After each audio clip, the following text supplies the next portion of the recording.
Ya, selamat malam bagi Bapak Ibu semua. Mudah-mudahan jam kita semua sama, yaitu pukul 7 tepat. Ya, benar ya Bapak Ibu, jamnya sama ya, jam 7 semuanya ya. Betul. Oke. Baik, kalau begitu itu waktunya kita mulai.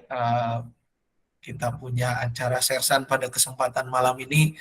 Ini memang nama di sininya belum keganti gitu ya Bapak Ibu, tapi ini hari ini adalah harinya sersan. Nah, sebelum kita melangkah lebih jauh ke dalam pembahasan kita akan menyanyikan sebuah pujian yang diambil dari PKJ 255. PKJ 255 yang berjudul Firman-Mu Kupegang Selalu. Ini akan menjadi pujian pengantar kita.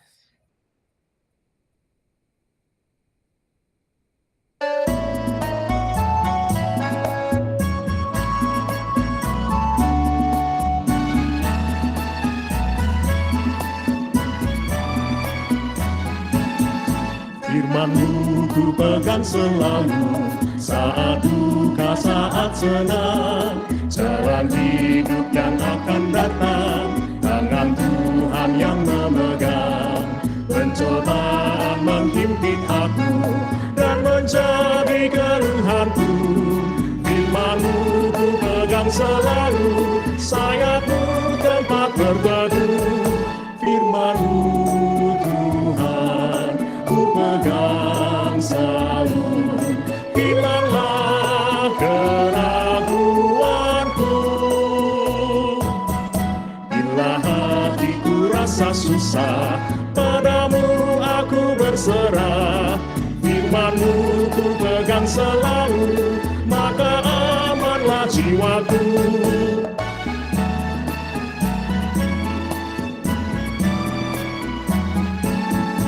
Firman-Mu ku pegang selalu, saat duka, saat senang, jalan hidup yang akan datang, tangan Tuhan yang memegang.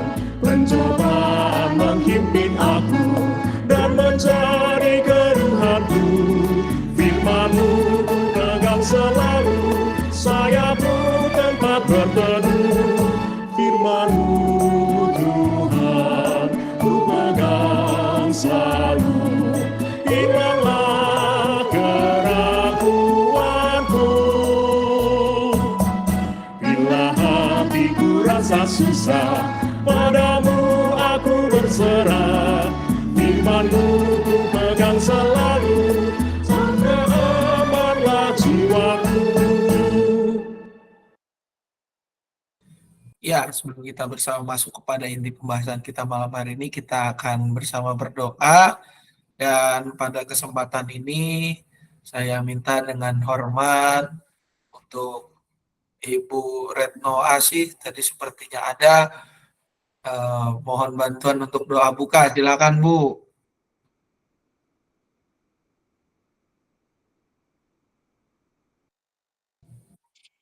Baik Pak Sam, selamat malam Bapak Ibu semuanya. Sebelum mulai, mari kita bersama-sama berdoa. Mari kita berdoa. Puji syukur dan terima kasih ya Allahku yang maha baik dan maha pengasih. Karena sampai malam ini Tuhan selalu menyertai kami, Tuhan memberikan kepada kami kesehatan, kekuatan, juga berkat yang melimpah Tuhan. Tuhan, pada malam ini kami akan bersama-sama untuk mempelajari tentang firman-Mu ya Tuhan yang akan dibawakan oleh Pak Sam. Biarlah Tuhan sendiri yang akan mengurapi Pak Sam sehingga semuanya boleh berjalan dengan baik dan kami dapat mengerti ya Tuhan. Tuhan, kami juga berdoa buat saudara-saudara yang belum bergabung, Tuhan kiranya mau sertai mereka, mungkin masih dalam perjalanan, Tuhan juga mau sertai mereka sehingga mereka boleh sampai di tempat tujuan dengan tidak kekurangan satu apapun dan mereka boleh bersama-sama bergabung dengan kami di sini ya Tuhan. Tuhan, kami menyerahkan semuanya doa ini hanya ke dalam tangan kasih Tuhan kami Yesus Kristus yang hidup. Amin. Amin. Baik, terima kasih Ibu Retno Asih. Bapak Ibu serta saudara-saudara sekalian, kita pada saat ini akan membahas sebuah tema yang cukup berbeda dari biasanya. Ya, Ya, ini kita akan masuk kepada serial di mana kita mau memahami bagian-bagian Alkitab dengan lebih mendalam, ya. Dan kita mengawalinya dengan rangkaian kitab yang ada di dalam Alkitab kita yang terletak di bagian awal, yakni namanya kitab-kitab Taurat. Ya, Bapak Ibu serta saudara-saudari sekalian, kitab Taurat itu apa sih sebenarnya? Tapi sebelum kita melangkah lebih jauh, maka kita harus masuk dulu kepada dasar katanya, ya, yaitu Taurat. Apa sih Taurat itu? Coba ada yang mau mencoba menjawab, Bapak Ibu? Taurat itu arti katanya apa? Coba. Ada yang mau coba-coba? Iseng coba-coba silakan. Tidak ada jawaban benar, tidak ada jawaban salah, tapi door prize-nya juga nggak ada. Coba dulu Bapak Ibu. Ayo, Taurat artinya apa? Coba kira-kira. Ada yang mau nyoba Bapak Ibu? Ya. Apa Bu artinya Bu? Coba Bu.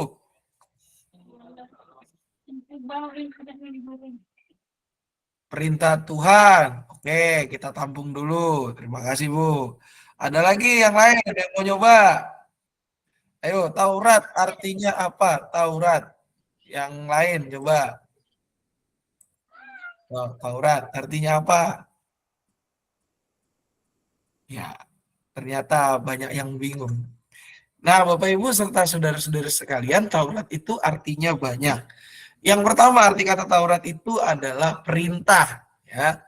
Ada perintah, dia juga bisa berarti instruksi, dia juga bisa berarti arahan, dia juga bisa berarti doktrin atau dasar kepercayaan. Karena apa? Ini akan terlihat di dalam kitab-kitab Taurat. Apa aja sih kitab Taurat itu Bapak Ibu? Ayo coba, ada 5 kitab Taurat. 1, yang paling pertama di Alkitab kita itu kitab apa namanya? Kejadian, Keluaran, Bilangan, Ulangan, Imamat, Pak. Habis Keluaran? Bilangan, Ulangan, Imamat. Iya. Kebalik Bu.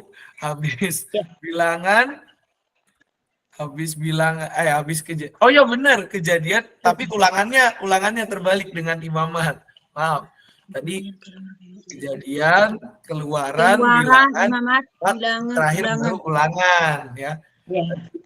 Tangannya soalnya agak di depan, saya dengarnya Imamat ke belakang. Mohon maaf. Jadi Bapak Ibu, Taurat itu ada 5, ya. Keluaran, Kejadian, Keluaran, Bilangan, Imamat, Ulangan, ya. Dan dia kalau kita perhatikan kitab-kitab itu secara total gitu, kita coba baca, kita perdalami, maka kita akan menemukan 4 yang tadi kita lihat, 4 arti kata Taurat itu. Ada perintahnya di situ, ada instruksinya di situ, ada arahannya di situ, ada doktrin atau dasar kepercayaannya di situ. Di mana Pak perintahnya? Contohnya kita mungkin mengingat ada namanya ke-10 firman atau ke-10 perintah Allah. Itu ada di sana. Ya. Instruksi nanti kita bisa lihat di kitab Imamat, itu banyak instruksinya tentang hari raya, tentang ini, tentang itu. Di Ulangan pun ada. Arahan ada. Di Keluaran kita bisa lihat kita harus jalan kemana. Doktrin ada, dasar kepercayaan. Di Kejadian semua ada. Nah, nama lainnya daripada Taurat itu adalah Pentateuk, ya. Nah, karena ada 5, ya, makanya ini dari orang-orang apa namanya, orang-orang Yunani mengartikan Taurat. Kalau Taurat itu kan Torah, bahasanya dari Taurat, dari bahasa Ibrani-nya. Di dalam bahasa Yunani jadinya Pentateuk. Ada 5 kitab, ya. 5 kitab yang berfungsi pengajaran kepada bangsa Israel. Ya, atau juga kita kenal namanya sebagai 5 kitab Musa. Kok bisa dikenal sebagai 5 kitab Musa? Karena sebagian besar, hampir semua kitab-kitab itu digubah oleh Musa.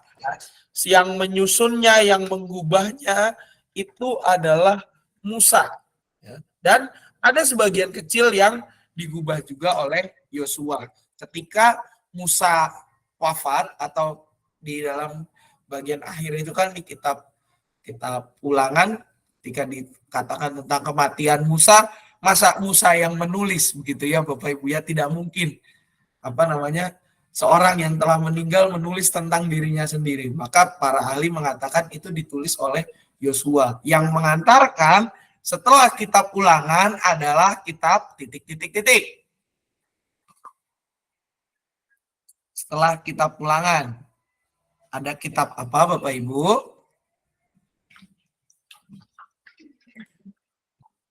Yo, dilihat yang kitabnya. Habis kitab Ulangan ada kitab apa? Ada nyanyiannya. Kok ada nyanyiannya, Pak?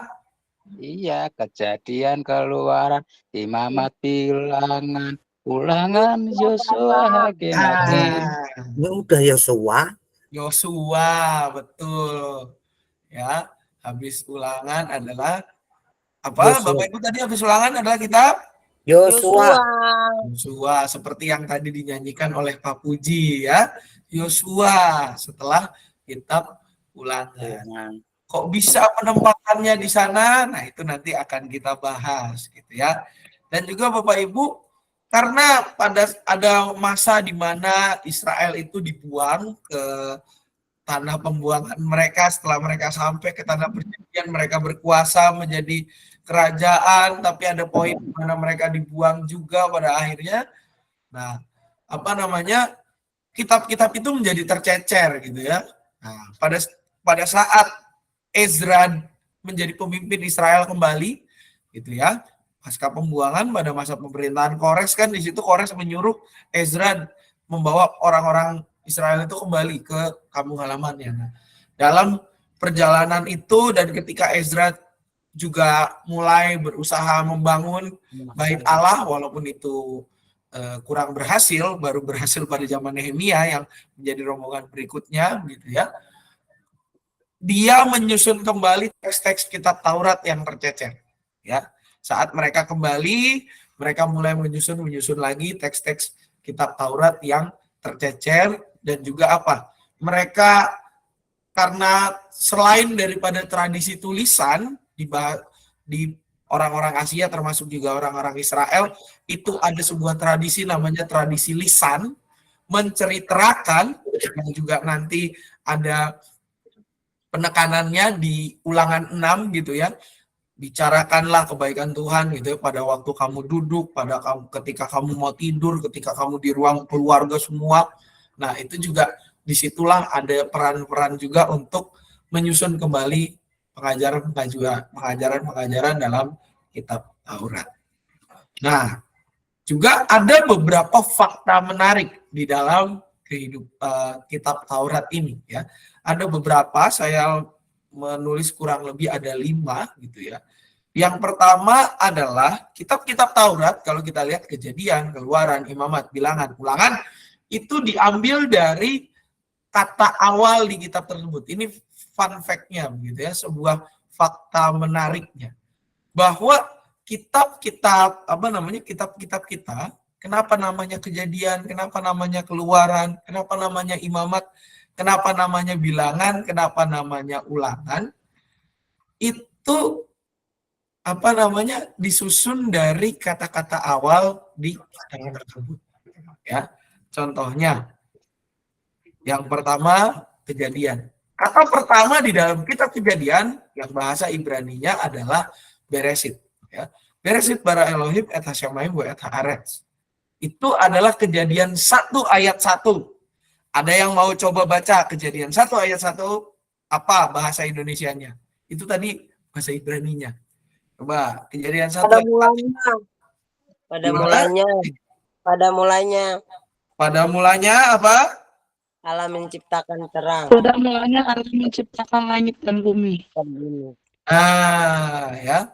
Pada mulanya Allah apa, Ibu? Menciptakan langit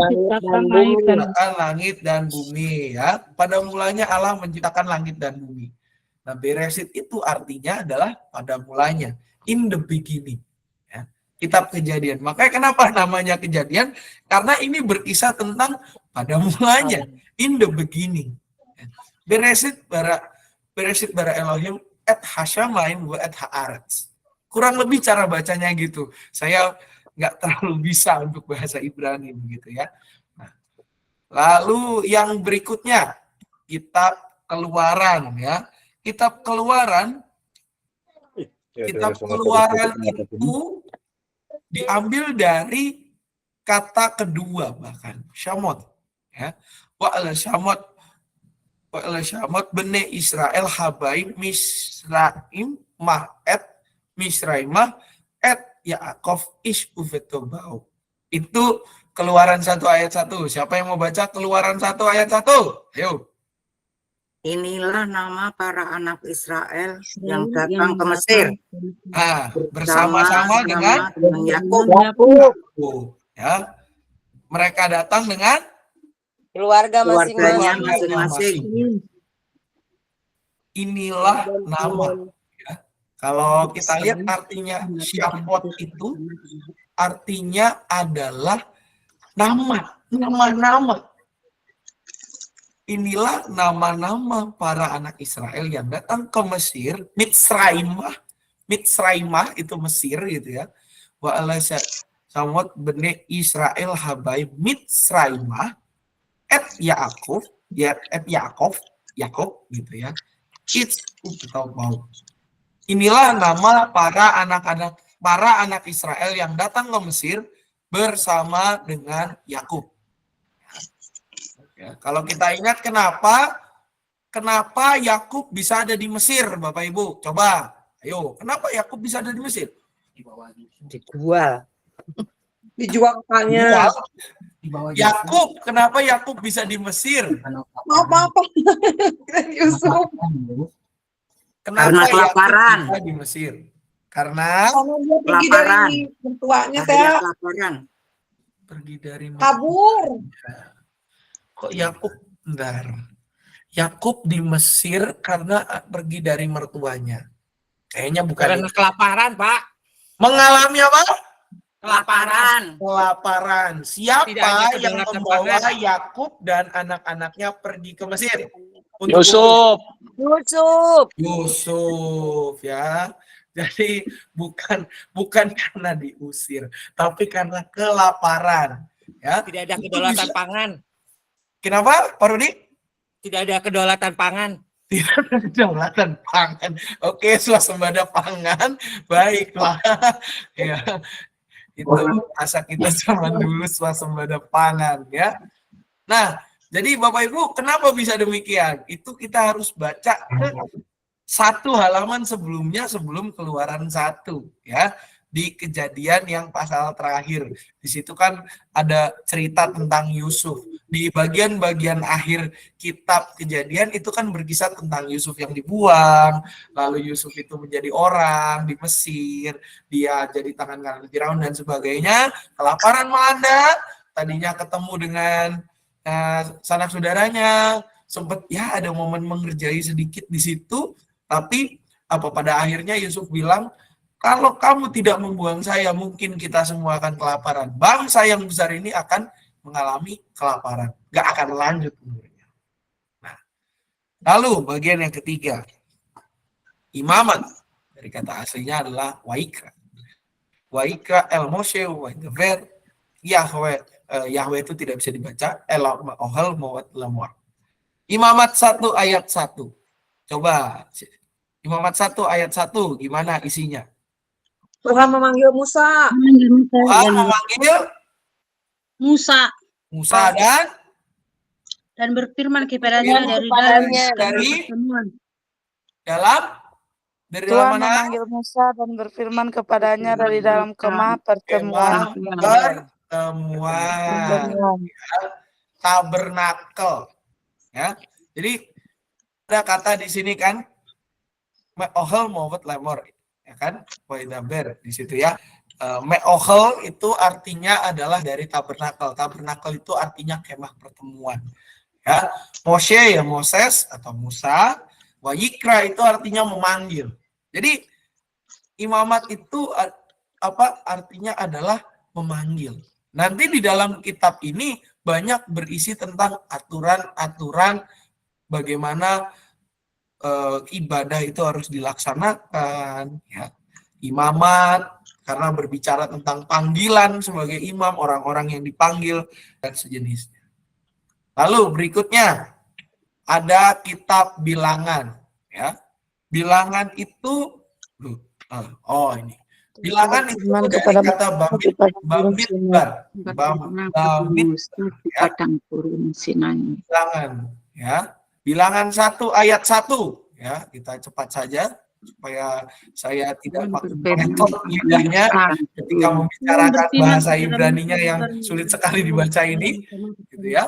Pada tanggal 1 bulan yang kedua. Bilangan 1 ayat 1 mengatakan Tuhan berfirman kepada Musa di padang gurun Sinai dalam kemah pertemuan. Kembali lagi dalam 1 bulan tahun yang kedua sesudah mereka keluar dari tanah Mesir. Keluar dari tanah Mesir, ya. Bamidbar, Waidaber Yahu. Waidaber, titik-titik dulu, karena Yahweh itu pasti orang Ibrani itu ketika melihat kata YHWH mereka akan berhenti.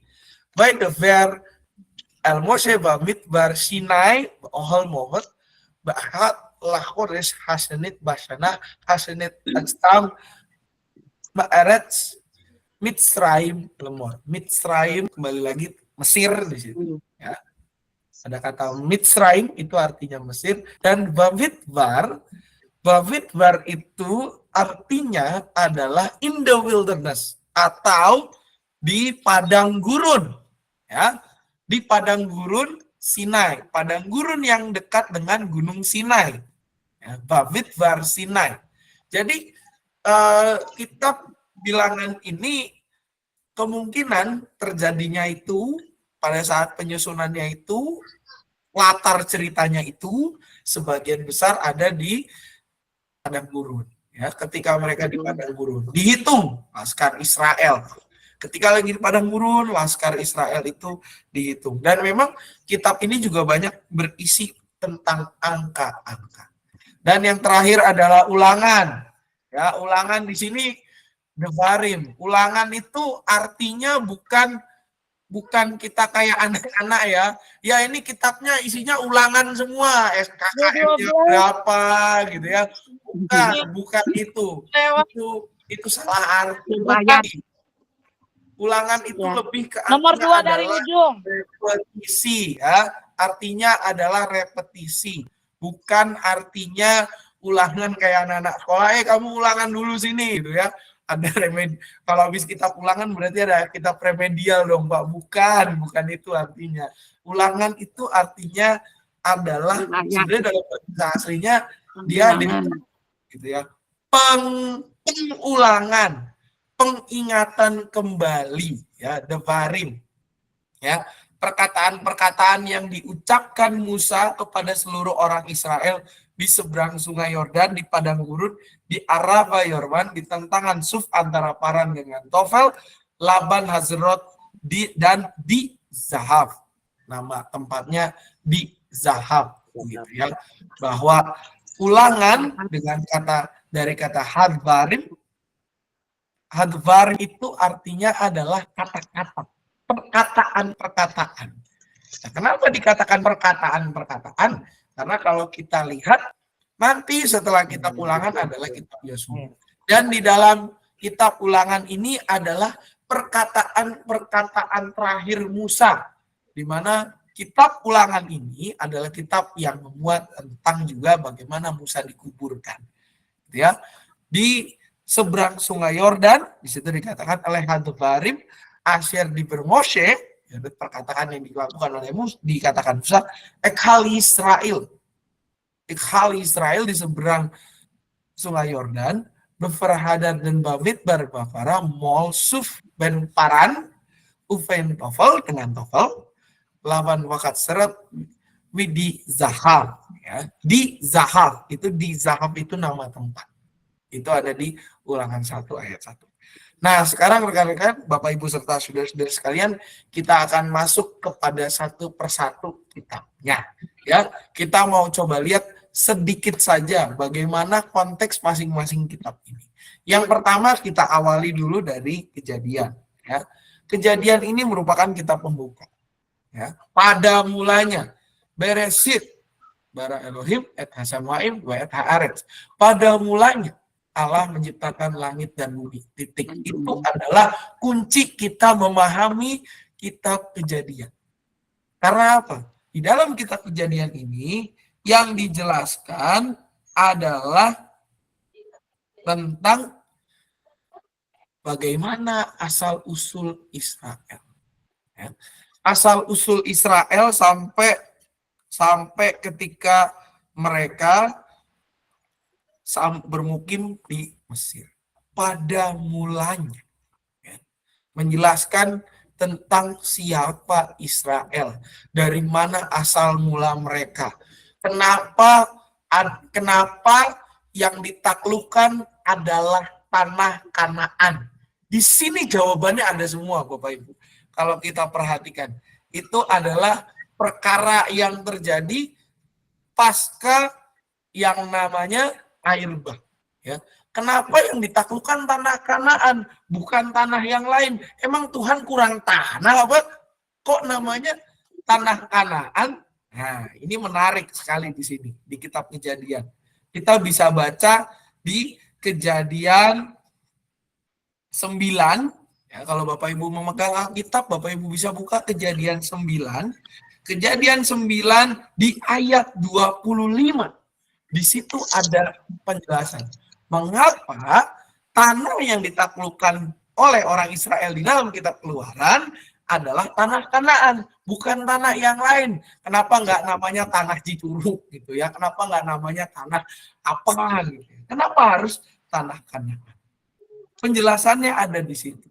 Kalau kita baca di ayat 25, Kejadian 9 ayat 25, Nuh mengatakan, ketika ia sudah selesai mabuknya itu, terkutuklah Kanaan, hendaklah ia menjadi hamba paling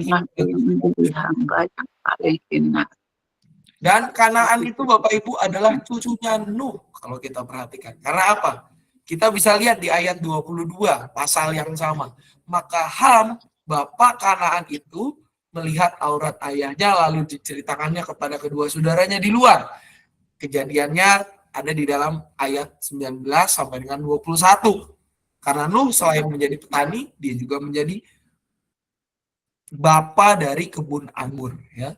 Jadi kalau kita misalnya ada soal nanti tahun depan dibuat lagi ranking 1, siapakah tokoh Alkitab yang disebut sebagai bapak kebun anggur? Jawabannya apa, Bapak Ibu? No. Nuh, ya. Ya, kalau kita lihat, dan Ham bapak Kanaan. Kanaan berarti itu, kalau Ham itu siapanya Nuh? Anaknya. Ya, berarti Kanaan itu siapanya? Cucunya. Cucunya Nuh. Ya, bapak Kanaan itu melihat aurat ayahnya. Sesudah itu Sem dan Yafet mengambil selai kain, membentangkannya pada bahu mereka berdua, berjalan menundur. Mereka menutupi aurat ayahnya sambil berpaling muka sehingga mereka tidak melihat aurat ayahnya. Berbeda dengan bapak Kanaan, si yang namanya Ham itu, yang melihat aurat ayahnya dan menceritakan kepada dua saudaranya. Dan Bapak Ibu dalam kehidupan orang Yahudi melihat aurat, sebagaimana orang-orang Timur Tengah termasuk orang Asia pada umumnya, melihat aurat itu adalah sesuatu yang tidak baik. Ya, tidak baik untuk dilakukan, berbahaya. Makanya selalu aurat itu ditutupi. Makanya di ayat 25, Nuh mengatakan, terkutuklah Kanaan. Hendaklah ia menjadi hamba paling hina bagi saudara-saudaranya. Terpujilah Tuhan Allah Sem, tetapi hendaklah Kanaan menjadi hamba baginya. Allah meluaskan kiranya tempat kediaman Yafet, dan hendaklah ia tinggal dalam kemah-kemah Sem. Tetapi hendaklah Kanaan menjadi hamba baginya. Itulah alasan mengapa yang ditaklukkan tanah Kanaan, bukan tanah yang lain. Karena ini berkaitan dengan Kejadian, kitab Kejadian. Kitab ini pun menjelaskan apa yang terjadi di dalam kitab-kitab selanjutnya. Dan kalau kita lihat hampir seluruh narasi ditulis dalam perspektif dalam dunia teologi yang saya pelajari, ini namanya orang ketiga serba tahu. Selain diskusi atau percakapan yang contohnya tadi ya. Orang ketiga serba tahu itu gimana sih Pak Sem? Orang ketiga serba tahu itu adalah perspektif yang kita bisa lihat contohnya di Kejadian 1 ayat 1 sampai dengan ayat yang kedua. Pada mulanya Allah menciptakan langit dan bumi belum berbentuk dan kosong, gelap gulita menutupi samudra raya, dan roh Allah melayang-layang di atas permukaan air. Pertanyaannya Bapak Ibu, apakah di dalam ayat itu manusia sudah ada? Belum. Lah tuh kok bisa tahu? Ayo, gimana caranya? Ayo. Karena yang pertama ciptakan. Kalau perspektif orang pertama kan, saya pergi ke pasar. Itu perspektif orang pertama. Orang kedua, kamu pergi ke pasar. Orang ketiga, orang itu pergi ke pasar. Itu perspektif orang ketiga. Kata gantinya. Di sini, semua penulisannya di dalam kitab Kejadian, di pasal 1 kalau kita bisa lihat, itu memakai perspektif orang ketiga. Perspektif pencerita. Boleh dibilang ya, perspektif pencerita. Berfirmanlah Allah, jadilah terang. Manusia udah ada belum Bapak Ibu? Belum. Nah, pertanyaannya Belum. bisa tahu. Nah, jawabannya kenapa bisa tahu? Ya itulah karya Tuhan, gitu ya. Tuhan memakai penulis Kejadian, dalam hal ini Musa, yang kita percaya dalam Musa pengubahnya, untuk apa? Menuliskan tentang kejadian dunia ini. Menuliskan tentang identitas, ya. Menuliskan tentang identitas dunia ini. Dan kitab Kejadian ini menjadi fondasi, menjadi menjadi dasar untuk kitab-kitab lainnya berpijak. Jadi karena dia adalah kitab yang pertama, ini adalah dasar berpijaknya. Harus tahu dulu bagian ini. Ya. Identitas Israel itu adanya di sini. Siapakah kita? Kita ini adalah orang yang dicipta. Kita adalah bangsa yang diciptakan oleh Allah. Diciptakan oleh Allah, tapi bukannya tanpa celah. Sempat bercelah juga di Kejadian 3, jatuh ke dalam dosa. Tidak hanya bercelah, tapi apa? Mau dibinasakan oleh Tuhan. Sedih kali hidupnya ya. Mau dibinasakan oleh Tuhan. Tidak hanya mau dibinasakan, tapi apa? Ya udah tinggal nunggu waktu. Tapi Tuhan baik sama kita. Karena apa? Dia memberikan keturunan yang baru. Nuh itu menjadi awal baru, di mana kita diberikan sebuah mandat yang baru, juga cara hidup yang baru, tidak lagi seperti yang lama. Ya, tidak hanya itu saja, tapi kita diselamatkan daripada kelaparan. Dari yang tadinya pembohong, Yakub itu kan artinya juga pembohong, Bapak Ibu. Arti nama Yakub itu selain daripada itu ya, artinya juga pembohong. Makanya nama Yakub itu kalau kita lihat diganti oleh Tuhan setelah ia bergulat dari yang namanya Yakub tadi menjadi namanya Israel. Israel itu artinya selain pilihan Tuhan, tapi juga apa? Yang bergulat dengan Tuhan. Yang bergulat dengan Tuhan itu Israel artinya ya. Makanya di sini Yakub karena dia bergulat dengan Allah, maka dikasih namalah Israel itu. Dan anaknya ada berapa anaknya Yakub, Bapak Ibu? 12. 13. 13. Dengan berapa laki-laki, berapa perempuan? Kurang lebih. Perempuan 12 1. laki, 1 Perempuan perempuan. 1, laki-laki 12. 12. 1. Jadi ingat ya Bapak Ibu, anaknya Yakub itu ada 13, 1 perempuan, 12 laki-laki. Ya, di situ ada di Alkitab kita dijelaskan semua. Nah, sekarang kita masuk ke bagian berikutnya supaya kita tidak kehabisan waktu gitu ya. Kita Keluaran. Yang Keluaran ini adalah merupakan kelanjutan dari Kejadian. Karena diawali dengan nama para anak Israel yang datang ke Mesir. Di mana itu mulai masuk masa penindasan. Karena apa? Di ayat 8, Keluaran 1 ayat 8 mengatakan, bangkitlah seorang raja baru memerintah tanah Mesir yang tidak mengenal Yusuf. Dari situlah mulai. Melanjutkan narasi perjalanan bangsa Israel dalam kitab Kejadian. Di mana tidak hanya bertambah jumlah keturunan Yakub, tapi juga apa? Karena makin banyaknya itu menjadi persoalan. Dan di dalam pasal 40 atau pasal yang paling terakhir, kemah suci didirikan. Bentuk awal atau cita-cita awal memiliki sebuah bait Allah.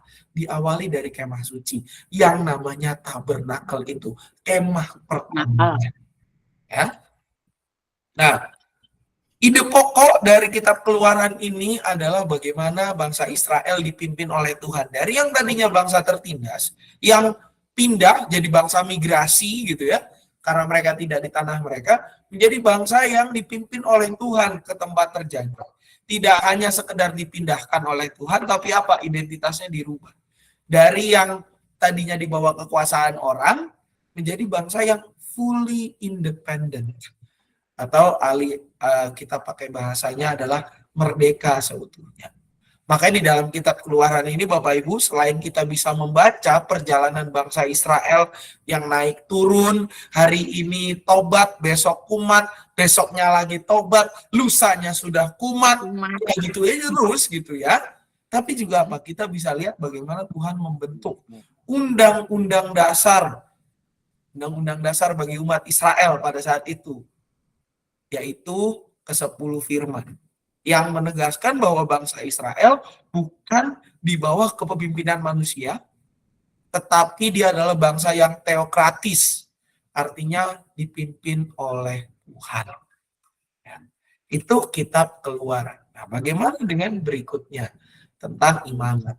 Imamat ini adalah kitab yang berisi tentang ketetapan-ketetapan, tentang peraturan-peraturan imam. Kita bisa lihat ya, contohnya di Imamat 10. Ya. Tentang ketetapan-ketetapan imam dan konsekuensi yang tidak diterima. Imamat 10 itu tentang apa Pak Pendeta? Ayat 1 sampai dengan 7. Itu adalah tentang Nadab dan Abihu. Anak-anak Harun. Ayo, Harun itu siapanya Musa? Ya. Kakaknya Musa. Kakaknya. Saudaranya Musa. Nah, satu jabatan Harun selain jadi kakaknya Musa, dia titik-titik Israel. Pemimpin. Ya, pemimpin betul, tapi cluenya adalah diurapi. Dia diurapi menjadi Hakim. Imam. Imam. Hakimnya Musa, ya tetap Bapak Ibu ya. Dia jadi imam. Harun itu kan bak urapan di kepala Harun yang titik-titik turun. Yang kejanggut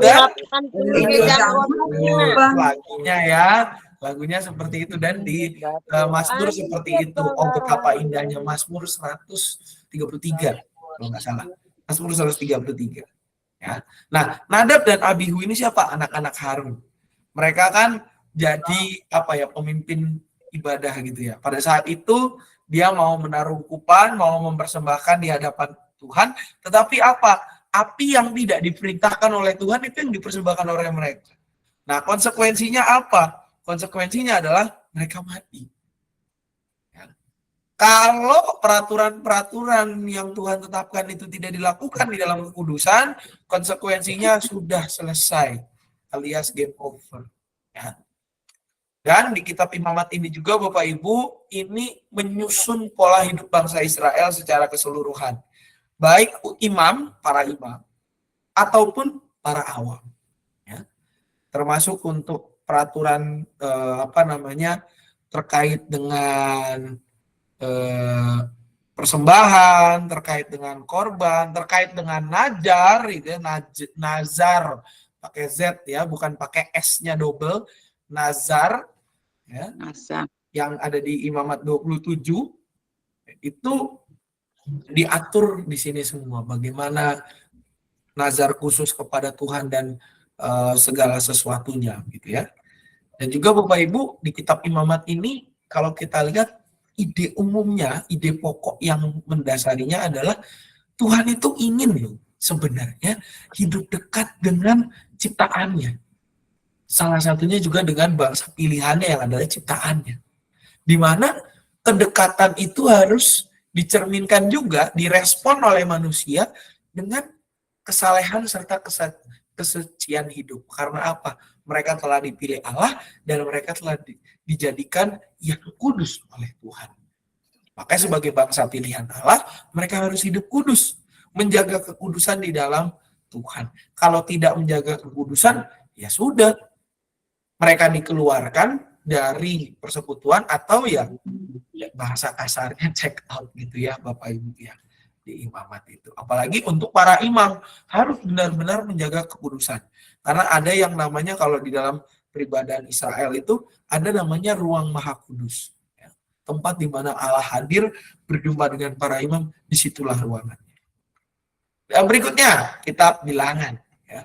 Habis imamat, Kejadian, Keluaran, Imamat, Bilangan, dan Bilangan ini adalah kitab yang sesuai namanya ya, banyak berisi tentang angka-angka. Nggak cuma angka, tapi ada strategi yang Tuhan arahkan kepada bangsa Israel untuk menaklukkan tanah yang dijanjikan itu. Tanah yang namanya tanah Kanaan. Ya, tanah Kanaan. Nah, di dalam kitab Bilangan ini juga kalau kita lihat narasi ini dimulai di Gunung Sinai. Ya. Kenapa bisa saya katakan dimulai di Gunung Sinai? Karena di situ ayat satunya dikatakan Tuhan berfirman kepada Musa di padang gurun Sinai. Padang gurun Sinai. Padang gurun Sinai dalam kemah pertemuan pada tanggal 1 bulan yang kedua dalam tahun yang kedua sesudah mereka keluar dari tanah Mesir. Ya. Mitzrayim. Ya. Ini menjadi persiapan-persiapan mereka juga untuk merebut. Di dalam kitab Bilangan kita bisa lihat bagaimana langkah-langkah bangsa Israel untuk mempersiapkan diri merebut tanah Kanaan. Bangsa yang dijanjikan.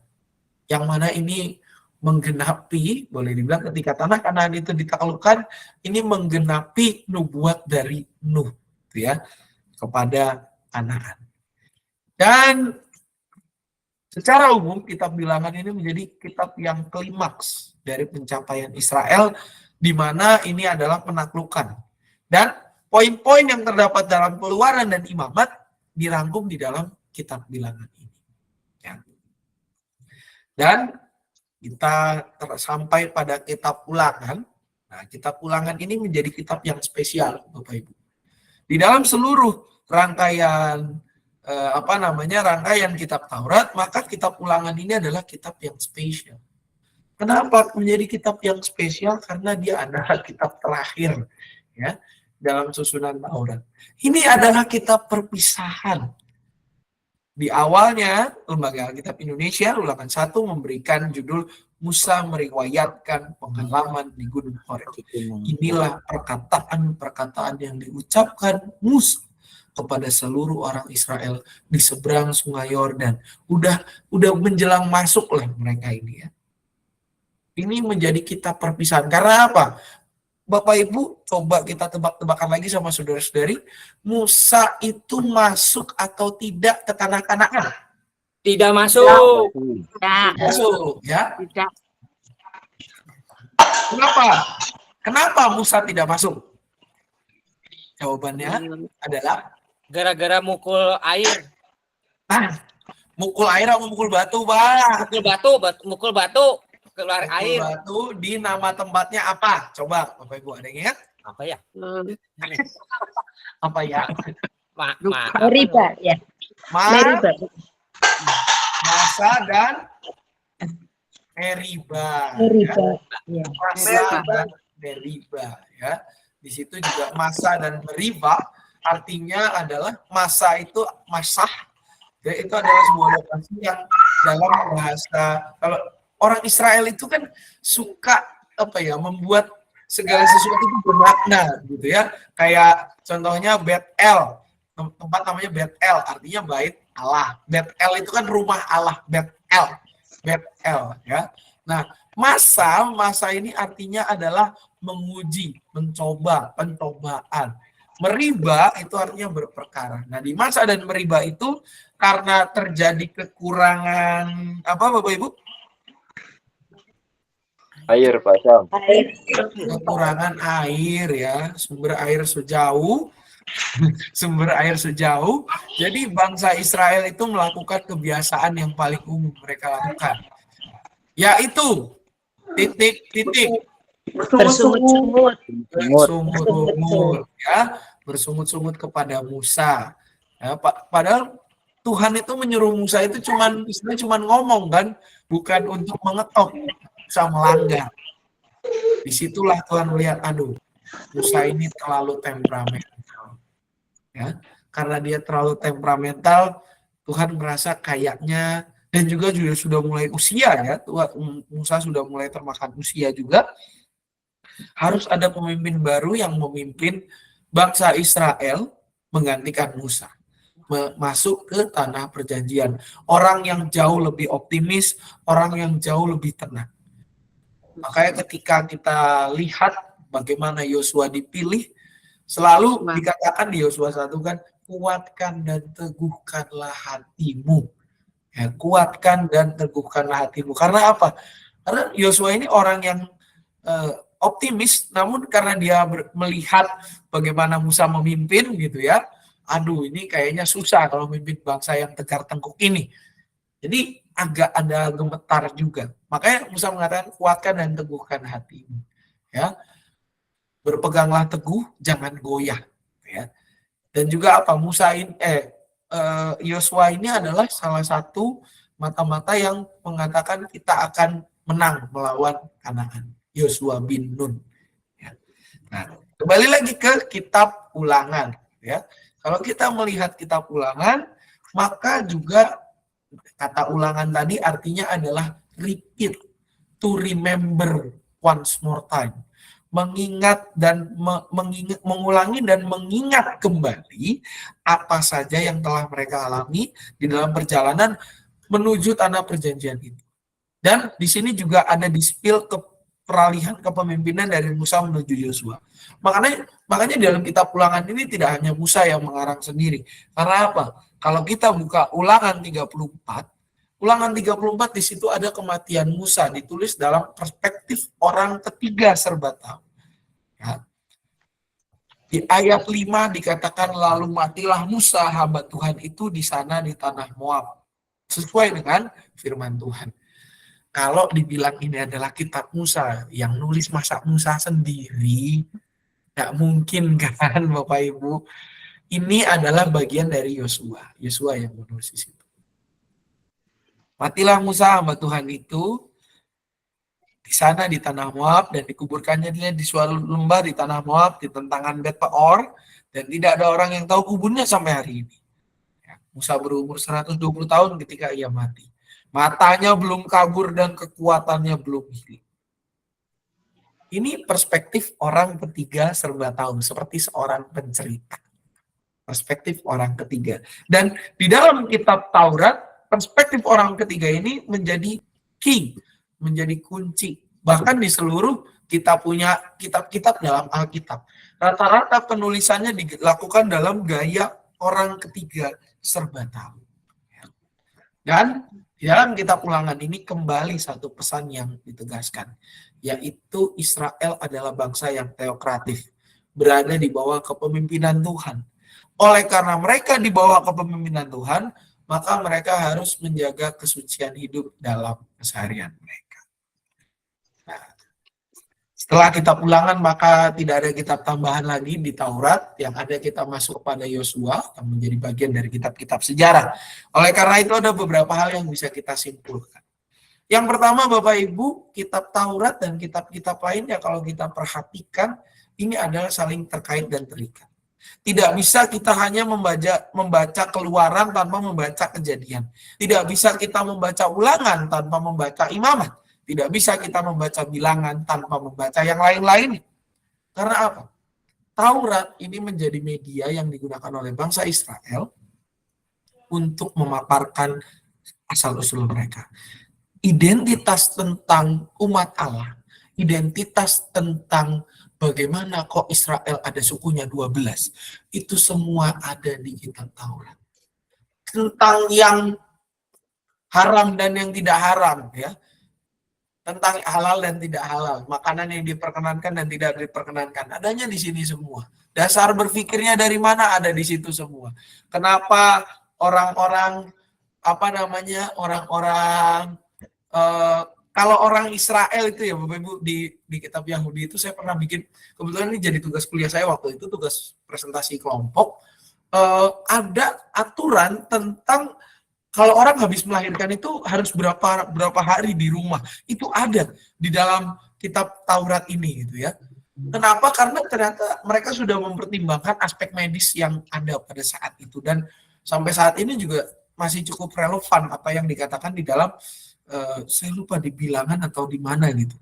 Ada di dalam antara Imamat atau Bilangan gitu ya. Antara Imamat atau Bilangan. Di situ ada tentang peraturan orang yang habis, perempuan bagaimana yang habis melahirkan itu harus bagaimana periode najisnya berapa lama dan segala macamnya, begitu di situ ada.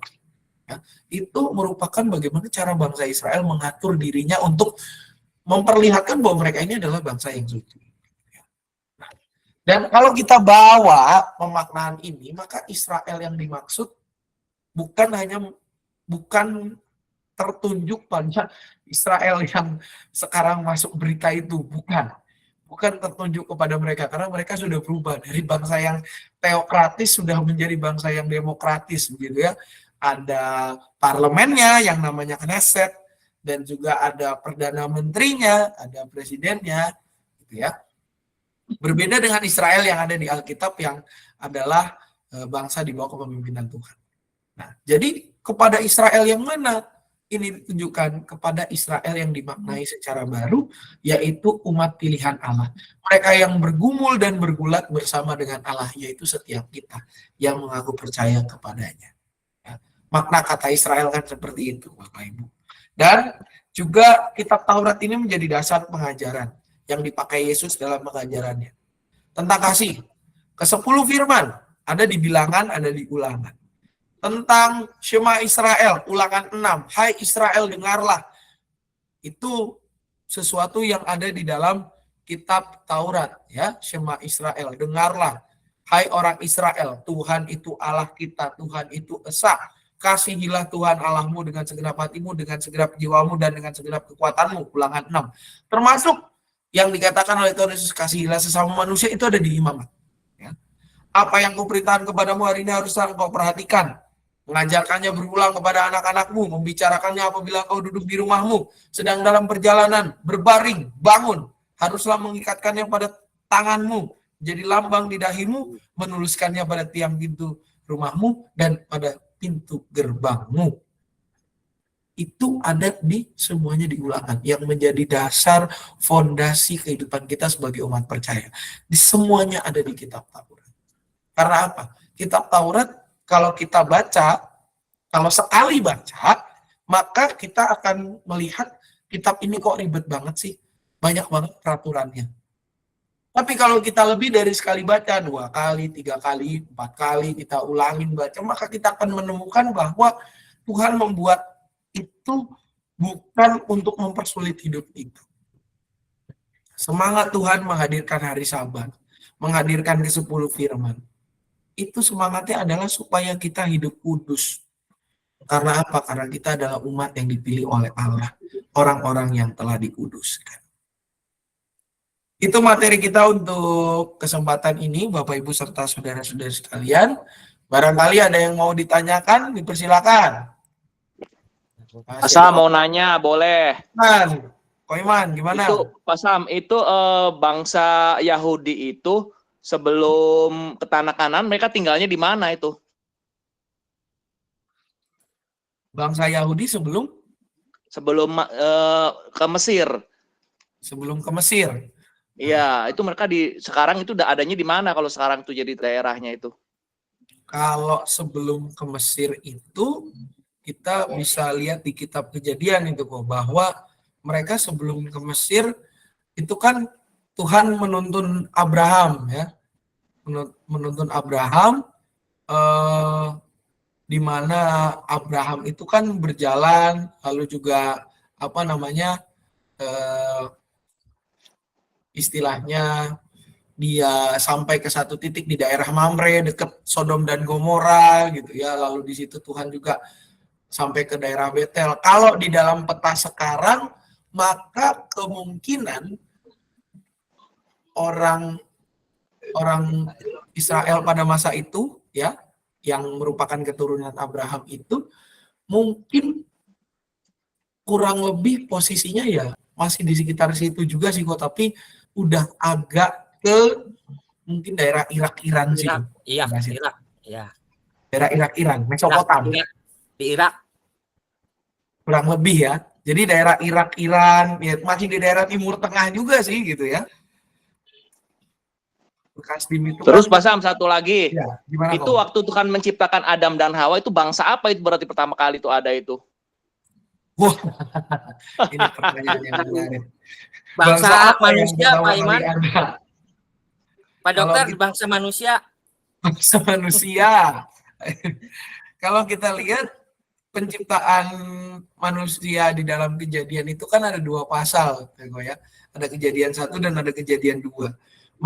Kalau kita lihat sebenarnya Kejadian 1 dan Kejadian 2 itu kayak agak saling bertentangan. Tapi kalau bicara bangsa, maka pada saat itu bangsa yang sudah ada itu tuh ya orang-orang yang sebuah bangsa yang tidak bisa definisi sih kok.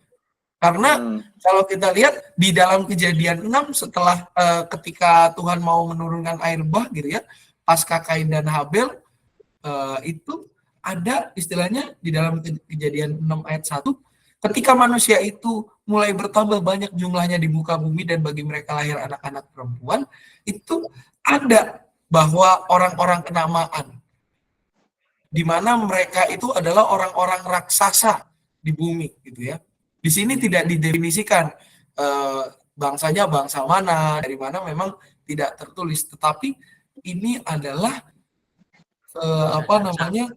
kemungkinan orang-orang yang memang dihadirkan Tuhan. Itu tidak terdefinisi dari mana asalnya. Karena kan kita juga harus melihat bahwa Alkitab kita itu bukanlah buku sejarah, tetapi ini berisi bagaimana Tuhan menggerakkan umat Israel untuk memberikan kesaksian tentang penyertaan Tuhan. Goalnya ke situ gitu. Anaknya dari malaikat-malaikat yang jatuh katanya Pak Pendeta. Mungkin juga ya, baru dijamis. Ya, Tapi yang saya tidak baca ada katanya di sini, adanya gitu ya. di kitab Henoh, Kitab Henok itu di mana ya Pak? Saya nggak ada nih kayaknya di Alkitab kita. Nanti di-share lah. Nanti di-share lah. Bisa jadi itu kitab-kitab yang termasuk ya, kalau kita ingat sersan yang bulan lalu ya tentang Alkitab itu ada namanya tulisan-tulisan apokrif ya, pseudepigrafa. Bisa jadi masuk ke dalam itu penggolongannya, yang tidak masuk ke dalam penggolongan kanon kita gitu. Ya, kalau udah di luar kanon kita kan agak susah ya, ini pengkajiannya bagaimana ini gitu, standarnya apa, bingung untuk menentukannya. Gitu. Ada lagi Bapak Ibu yang lain? Boleh tahu Pak? Ya, silakan, Pak Nuh. Kalau bangsa-bangsa itu kira-kira tahun berapa Pak? Ada bangsa Yahudi, bangsa Israel, bangsa Filistin, bangsa Mesir. Itu terjadinya kira-kira tahun berapa Pak? Terus siapa yang memberi nama-nama itu Pak? Waduh, kalau tahun persisnya memang agak sulit ya Pak ya, kalau tahun persisnya. Tapi kalau kejadiannya dari mana, starting point-nya, di dalam kitab Kejadian, kalau kita ambil dari timeline kitab Kejadian ya, itu startingnya dari Kejadian 11. Pasca kejadian yang namanya Menara Babel. Nah, dari situ kan tadinya kalau kita baca di Kejadian 11 ayat 1, adapun seluruh bumi, satu bahasanya dan satu logatnya. Maka berangkatlah mereka ke sebelah timur, menjumpai tanah datar di tanah Sinear, menetaplah di sana. Mari buat batu bata semua. Tapi kan Tuhan bilang, mereka ini satu bangsa dan satu bahasa untuk semuanya. Ini barulah permulaan usaha mereka. Mulai dari sekarang, apapun juga yang mereka rencanakan, tidak ada yang tidak akan dapat terlaksana. Baiklah kita turun dan mengacau balaukan di sana bahasa mereka, sehingga mereka tidak mengerti lagi bahasa masing-masing. Nah, setelah dari situ Pak, kalau kita ngambil titik poinnya dari kitab Kejadian. Kalau tahunnya agak sulit untuk didefinisikan itu Pak, jauh soalnya. Kita belum ada. Iya. Terima kasih Pak Ibnu, tadi juga Ko Iman. Ada lagi Bapak Ibu? Baik, kalau sudah tidak ada, pesan saya adalah rajin-rajinlah Bapak Ibu gali, dan tidak hanya gali, tidak hanya membaca ya. Kalau saya pernah dengar ada Bali dan baca dan gali ya. Baca dan gali aja gitu ya. Tapi kalau cuma dibaca dan digali tanpa kita mencoba mengaitkan dengan kehidupan sekarang, rasanya kurang pas gitu ya.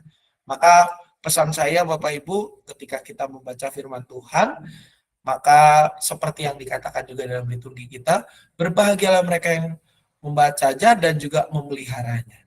Tidak hanya baca, tidak hanya gali, tapi kita harus pelihara juga. Kaitkan dengan kehidupan kita, jangan pernah menyerah membacanya. Kalau tidak ngerti, kita coba baca lagi, dan sebelum baca, baiklah kita berdoa mohon hikmat dari Tuhan. Kalau sudah tidak ada lagi, kita sampai di sini Bapak Ibu serta saudara-saudari sekalian. Terima kasih atas partisipasi. Tapi sebelumnya kita akan bersama berdoa syafaat ya Bapak Ibu. Ada beberapa pokok doa yang akan kita naikkan pada kesempatan ini. Saya mengeluarkan dulu warnanya, tadi belum. Oke, ini dia warna Oktober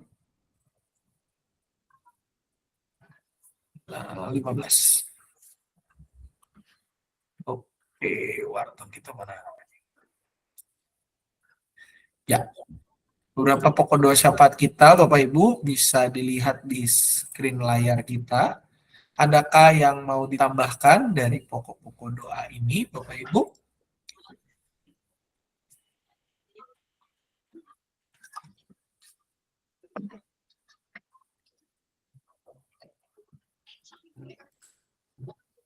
Baik, kalau sudah tidak ada tambahan, mari kita bersatu dalam doa. Bersyukur Tuhan, kami boleh bersama mempelajari tentang kitab-kitab Taurat. Biarlah ya Tuhan, walaupun pengetahuan kami belum sempurna, Engkau yang boleh menyempurnakannya. Engkau yang menolong kami untuk semakin menggali firman-Mu. Engkau yang juga boleh terus menolong kami untuk mau tidak hanya menggali, membaca, tapi juga memelihara firman-Mu, membuahkannya di dalam kehidupan keseharian kami lewat pikiran, perkataan, dan perbuatan. Tolong dan mampukan kami ya Tuhan, agar kami boleh menjadi pelaku-pelaku firman-Mu yang nyata dalam keseharian kami. Pada saat ini kami mau bersehati berdoa untuk rekan-rekan kami yang dalam kondisi sakit maupun dalam masa pemulihan. Untuk Bapak Willy Hartono, Ibu Hotna Boru Berutu, Oma Lena, Oma Eni, Ibu Tinar, rekan-rekan kami yang lain juga.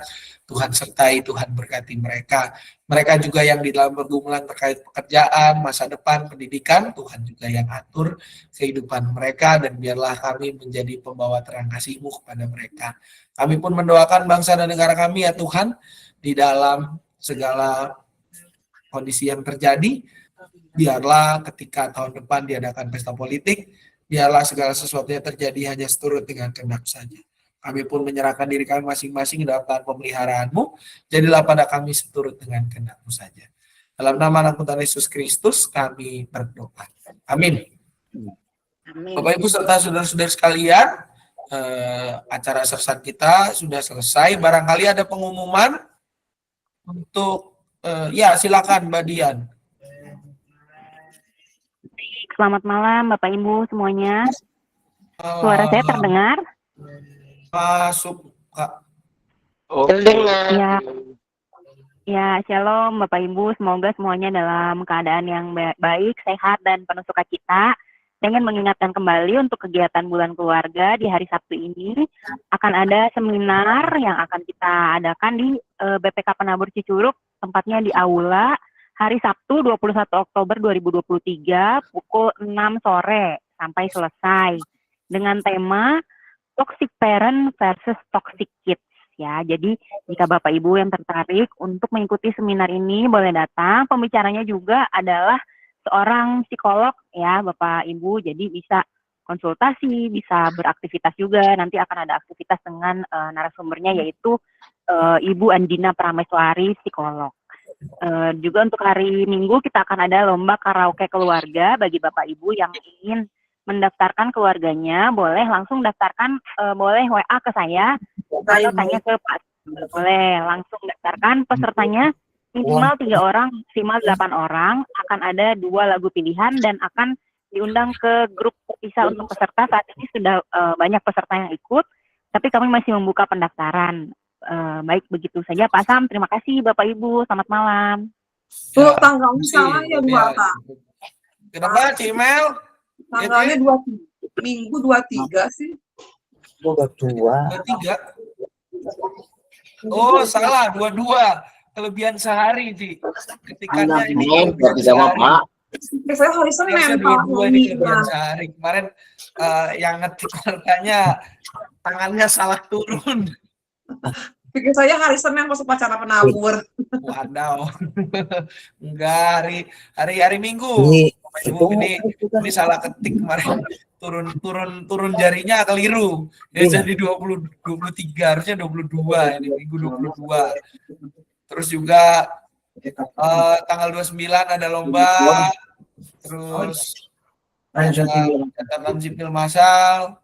Ya, Bapak Ibu juga untuk yang catatan sipil massal dan untuk baptis anak diingatkan hari Minggu besok tanggal 22 itu ada percakapan dengan majelis jemaat. Yang baptis anak itu percakapannya pada pukul 11 habis KU2 dan yang pencatatan sipil massal itu jam 12 kurang lebih 12.30 setelah percakapan yang baptis anak ya. Juga ntar dulu saya ya masih juga Bapak Ibu untuk yang baptis kudus anak jangan lupa bersama dengan yang pencatatan sipil massal juga untuk mengikuti, ini tulisannya udah gede nih ya, mengikuti seluruh rangkaian sesi seminar Bulan Keluarga GKI Curug ya. Itu tolong diperhatikan termasuk juga yang pencatatan sipil massal. Lansia minggu depan Bapak Ibu tanggal 25 di gereja pada pukul 10 seperti biasa di ruangan yang sebelah pasteri. Ada lagi pengumuman Bapak Ibu? Ya Pak David silakan. Ya, selamat malam Pak Sam, selamat malam Bapak Ibu semua. Pengumuman dari Komisi Dewasa untuk Persekutuan Rumah Tangga atau PRT Onsite pada tanggal 1 November 2023 bertempat di rumah keluarga Bapak David Dharmajaya. Rencananya di Bogor katanya. Ini itu Pak Sam. Hari Rabu ya Pak? Ya, hari Rabu. Rabu ya, benar ya? Oke. Siap. Terima kasih Pak David. Ada lagi? Baik, Bapak Ibu kalau sudah tidak ada pengumuman lagi, jangan lupa juga ya. Bukan Pak. Silakan Pak Ibnu. Pencatatan sipil onsite. Itunya. Apanya Pak? Oh, onsite, hari Minggu onsite. Iya. Hanya kan kita mau tahu gitu. Onsite, Pak. Sekarang sudah onsite biar tiada alasan sinyalnya pareum. Terusung Pak Ibnu, online mah terusung. Iya kan kita belum tahu, boleh tanya dong. Oke, sekalian Pak Sam. Silakan. Itu 2:30 ada ibadah di rumah. Oh ya. Ibu Eka Tri. Bu Eka Tri pada tanggal 22 ini ya, di Warta ada tuh tadi tuh. Ya. Siap, Ibnu.